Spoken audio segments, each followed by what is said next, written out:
लाडक्या बहिणींनो, आपण जर केवायसी करत असाल आणि केवायसी जर होत नसेल, त्यामुळे जी काही परेशानी होत आहे, तर त्या परेशानीतून आता लवकर आपली सुटका होणार आहे.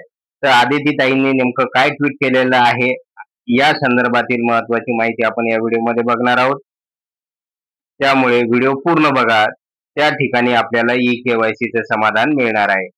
तर लाडक्या बहिणींनो, व्हिडिओला सुरू करण्यापूर्वी नेहमीप्रमाणे एक विनंती करेल, जर आपण या चॅनलवर नवीन असाल तर चॅनलला सबस्क्राईब करा, व्हिडिओला लाईक करा आणि हा व्हिडिओ जास्तीत जास्त लाडक्या बहिणीपर्यंत शेअर करा.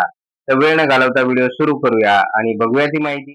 तर बघा लाडक्या बहिणींनो, आपण आलेलो आहे आदिती ताई तटकरे यांच्या ट्विटर अकाउंटवर आणि या ठिकाणी बघा नुकतंच ट्विट केलेलं आहे त्यांनी ई-केवायसी संदर्भात. कारण कारण ई-केवायसी बाबत लाखो लाडक्या बहिणी परेशान आहेत आणि त्या सकाळपासून संध्याकाळपर्यंत इंटरनेट कॅफे असेल, सेतू केंद्रामध्ये लाईन लावत आहे, रांगा लावत आहे, परंतु त्यांचं ई-केवायसी होताना दिसत नाही. अशातच लाडक्या बहिणींनो, जे काही आदितीताईंनी सांगितलेलं आहे ते पाहणे आपल्यासाठी अतिशय गरजेचं आहे. तर बघा आदितीताई तटकरे काय म्हणाल्या, मुख्यमंत्री माझी लाडकी बहीण योजनेचे ई-केवायसी करताना ओ-टी-पी बाबत काही तांत्रिक अडचणी येत असल्याची बाब निदर्शनास आलेली आहे. बघा, ई-केवायसी करताना ओ-टी-पी येत नाही, अशा प्रकारच्या अनेक कंप्लेंट, तक्रारी महिला व बालविकास मंत्री आदितीताई तटकरे यांच्याकडे आलेल्या होत्या.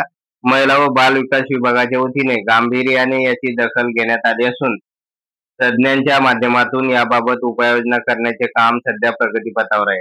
तर लाडक्या बहिणींनो बघा, हा जो काही प्रॉब्लेम्स आहे तर तो सोडवण्यासाठी आता जी काही टेक्निकल टीम आहे तर ती आता सध्या काम करत आहे. लवकरच ही तांत्रिक अडचण दूर होऊन ई-केवायसी प्रक्रिया अधिक सुलभ व सुकर होणार, याबाबत मी सर्व लाडक्या बहिणींना आश्वस्त करते. तर आता लवकरच ही ई-केवायसीची प्रक्रिया सुलभ होणार आहे आणि सुकर होणार आहे. त्यामुळे आता चिंता करू नका, काळजी करू नका.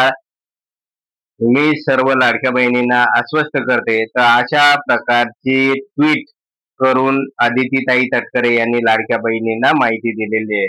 तर त्या लाडक्या बहिणींनो, चिंता करू नका. लाखो महिला भगिनी रोजच ई-केवायसी करण्याचा प्रयत्न करत आहे, परंतु ई-केवायसी होत नाही आणि वेबसाईट सुरळीत चालत नसल्यामुळे त्याची दखल आता आदितीताई तटकरे यांनी घेतलेली आहे आणि हा प्रॉब्लेम लवकरच आता सुटणार आहे. तर लाडक्या बहिणींनो, अशा प्रकारे एक महत्त्वाचं अपडेट या योजनेसंदर्भात आलेलं होतं. जर आपणास हा व्हिडिओ आवडला असेल तर व्हिडिओला लाईक करा, चॅनलला सबस्क्राईब करा आणि हा व्हिडिओ जास्तीत जास्त लाडक्या बहिणीपर्यंत शेअर करा. धन्यवाद.